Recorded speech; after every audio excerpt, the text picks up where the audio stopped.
people wherever you roam, and admit that the waters around you have grown. Accept it that soon you'll be drenched to the bone. If the time to you is worth saving, you better start swimming. You'll sink like a stone, for the times they are changing.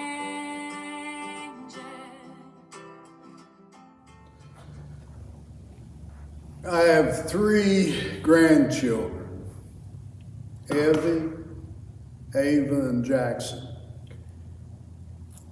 Last week, Evie was at the house and I was watching her, and I noticed she had a little swollen place under her eye.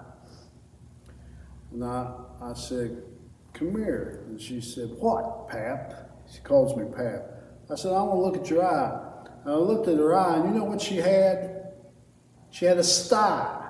You know what a sty is? I used to get them all the time. And I said, "You got a sty." She was okay before I told her what she had. And then after I told her what she had, that's all she could think about was that sty. And I said, I used to get them all the time. You can take a hot rag and put it on your eye, or you can take a cold rag and put it on your eye. That'll help. But a sty has to run its course. It just has to run its course. And I thought about that saying, and there's a lot of things that have to run their course. I've talked a lot about Chestnut Flat Methodist Church, and I will probably always talk about Chestnut Flat Methodist Church. My mom and my dad were born and raised in Crupperneck, and I'm sure that they met at church. And they got married, and my grandfather, who was a preacher at the church, married him, Grover Reinhold. They lived there a while, and they went to church at Chestnut Flat Methodist Church. The whole community went to church. Always over 100 people there. Everybody in the community came to that church. Sometimes it was so full that they had to raise the windows and people would stand outside and listen to my grandfather preach. In 1961, my grandfather died. And they had to get other pastors to come in and pastor the church. You know what happened. My grandfather was a once-in-a-lifetime preacher. You know what happened. The church began to decline. Each pastor that would come to the church and preach, the people would say, "Well, he's no Grover Reinhold." And they wasn't. Each pastor would come in, they got that same line. My uncle Tarzan Jackson was one of the last people that attended that church. He was there when they closed the door. You know, in that community today, there are more people than there were back then. But you know, in that community today, there is not a church. There is no church in that community. I remember going to an annual conference one time, and this old fella come up to me. He was walking with a cane. And he looked at me and he said, "Are you Grover Reinhold's grandson?"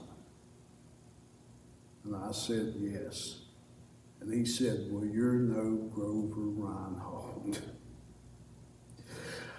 I've only been back to that church maybe a couple times, Chestnut Flat. It's falling down. But I remember one time I went back by myself.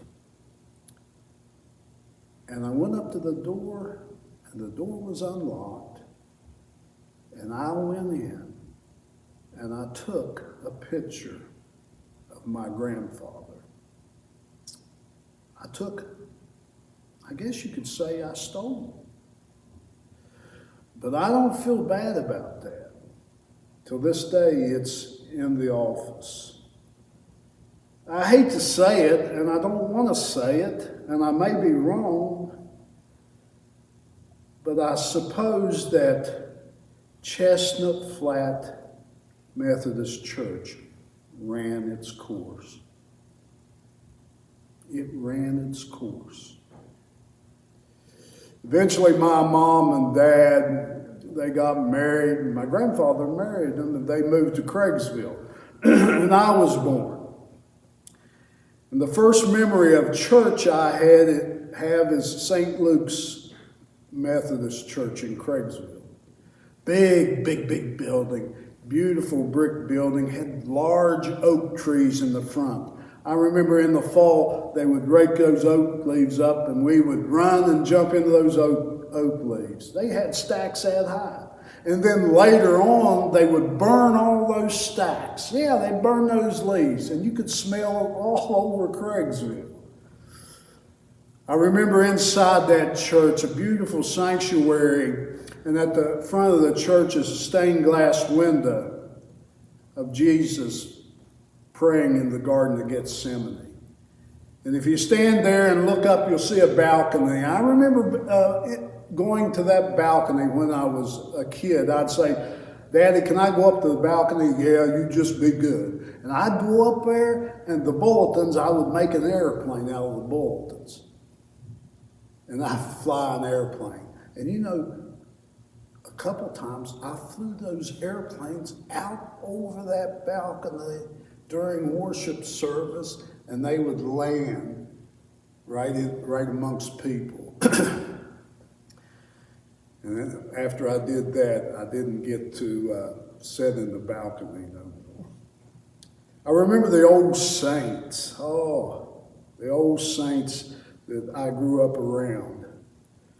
And they would stand and they would testify in church. They would testify in church. And you know what they would say? They would talk about what Jesus did for them. You know, that sort of, I guess, ran its course. I can't remember the last time I heard somebody testify about what Jesus did in their life. I remember the Sunday evening services. I was the only child there. I remember one Sunday evening there was a stranger come in. And he sat down, and when it was time to testify, he rose up. And he said, 10 years ago I came into this Sunday night service and I had one $20 bill. He said the collection plate passed, and he said, I put the last $20 bill I had in that collection plate. He said, when I left the church, he said, I got a job. He said, I made more money. I got a business. I own a business. I made more money than I could ever spend. And he said, I just wanted to stand up and testify to that. And he sat down. And I remember my mom standing up, and she said, I dare you to do it again. He looked sort of sheepish. He didn't say a word. That fellow's name is Bernard Coffindaffer. After that, he went up and he put crosses in a number of states. I remember they used to be everywhere. You could travel from state to state and you'd see crosses. 3 crosses on the hill. And that spoke to people. You can't look at a cross and not think about what happened on that cross. They were everywhere. You go now and you drive in those same places. And you may see the crosses or you may not. Have they ran their course? Things just have to run their course. Each Sunday, I sit in the office, and before morning worship, at each church, I can look out in the parking lot. And it seems like each Sunday, there are fewer and fewer and fewer people coming to church. Has church, has worship services, have they run their course? We do an online service here each week. That's what this is. We do an online service each week. It's a lot of work. There's a lot of people that are involved in every aspect of that.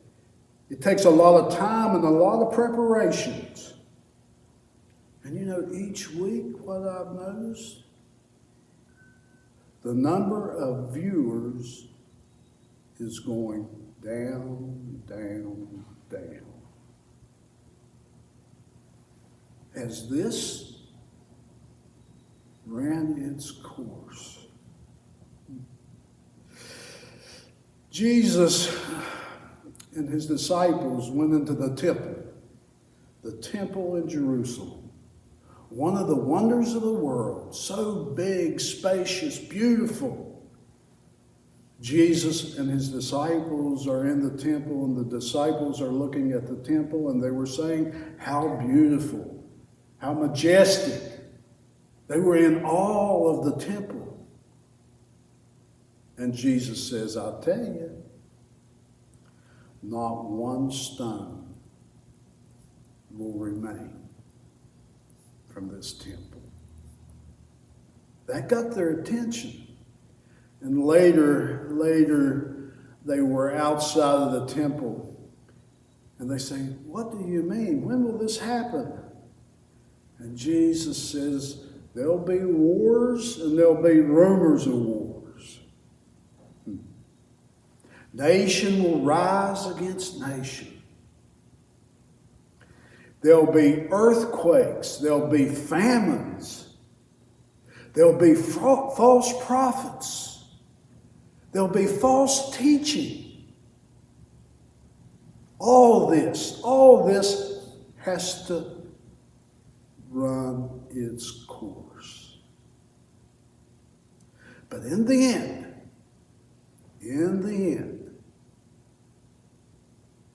I will be there for you. Jesus said, you're a light. You are a light unto the world. Don't hide your light. You're like a city on a hill. People are looking and they're drawn to that city. Let's go up to the house of the Lord. And let's listen to the stories of Jesus. Amen. For the loser now will be later to win. The times they are changing.